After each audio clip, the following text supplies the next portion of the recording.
So ayan mga diskarte, gumawa tayo ng panibagong base. Papalitan natin tong dating base niya. Ayan o. Gumawa tayo ng panibago. Ayan. Dito tayo kumuha.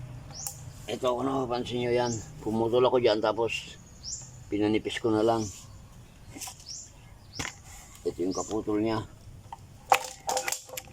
Yan. Pinutol ko na lang dyan tapos tinanggal ko to. Ito yung nagagamitin nating base.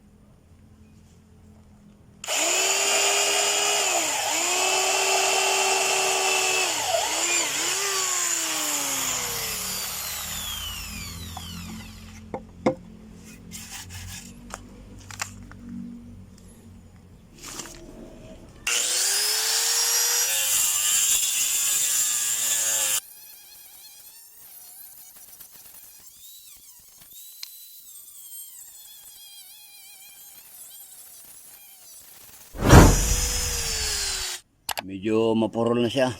Luma na kasi.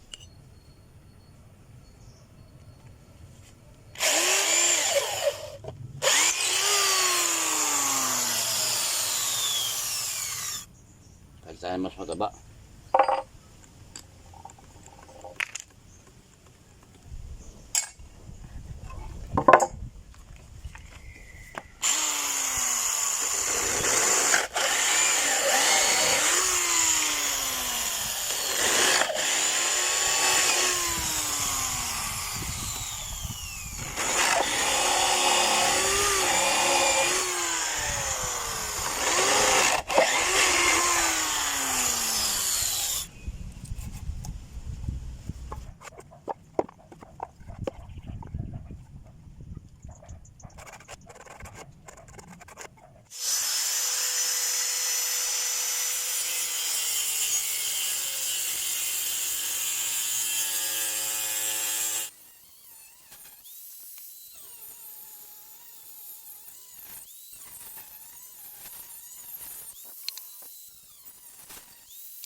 Oh.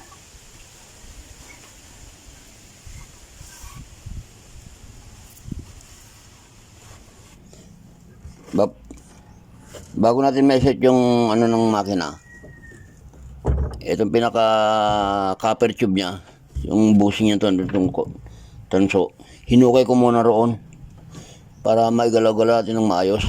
Ganyan. Kasi mahirap igalaw pagka hindi mo papaluwagan doon. Yan, ganyan. O, yan, maluwag na siya. Ngayon, dito naman, sa tapat nito, yan, kailangan nating iset kung saan yung maluwag siyang umikot. Yan. Tulad yan, pag nakaganyan siya, medyo may sakip. Pag nakaganon siya, medyo masikip din. Kaya, tingnan natin kung saan yung medyo yung maluwag siya. Yan, tulad yan, maluwag na yan. Suabe na yan. Yan yung pinakamaluwag. So, dahil hindi sila magkatapat, dahil wala pa namang butas ng makina, itong makina nga adjust natin. Yan.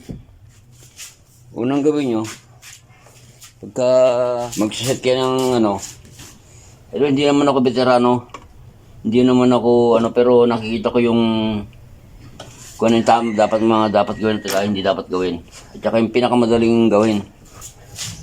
Yan.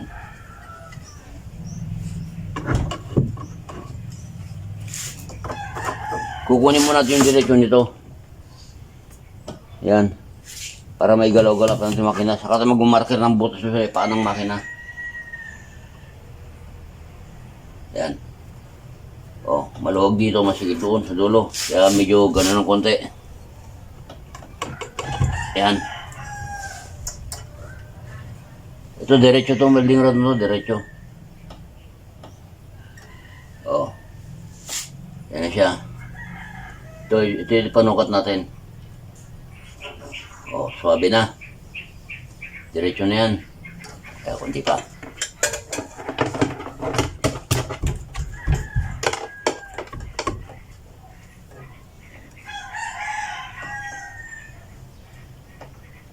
Oh, so yan. Diretso na. Kahit yung sa kabila. Yung swabe-swabe na rin. Diretso na rin. So ngayon, dahil nakuha na natin yung diretso niya, huwag mo natin itatas na ganon. Yan, huwag mo nang ganyan. Saka na yan, mahuli na yan. Yan, basta ang mahalaga, nakuha natin yung diretso. Yan yung tamang diretso niya. Nakuha na natin. Oh. See? Oh, yan.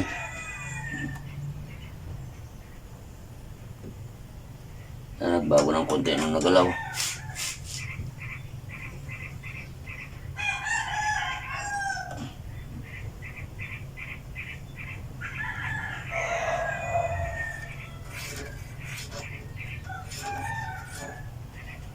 Ayan na. Ayan na. Ngayon, pag nakuha natin diretso, pwede natin markahan yung paanong makina, yung pinaka-base ng makina. Guhitin natin kung atin labis. Guhitin natin para alam natin kung saan yung dapat yung butas.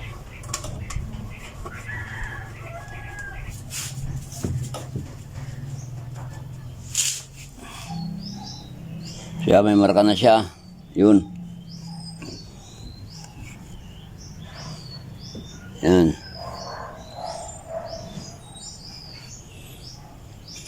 Tapos, ito na yung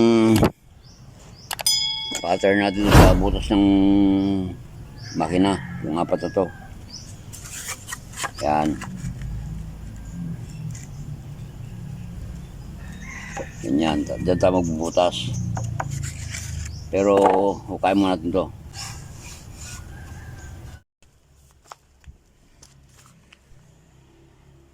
So, yan, tapos na mga diskarte, yan na. Oh.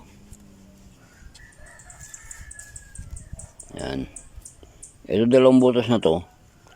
Ano yan, panaka-drain yan. Para pagka natapunan ng halimbawa ng tubig, hindi siya maiipon dyan. O ano man, o langis man, hindi siya maiipon dyan. Diretso tapon na siya. Ito. Ang likod niya. Hinukay ko na rin para maganda.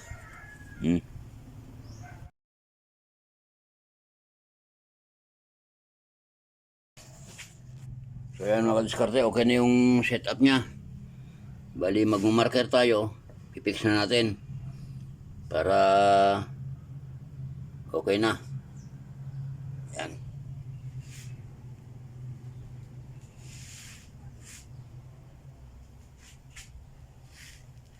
Oh.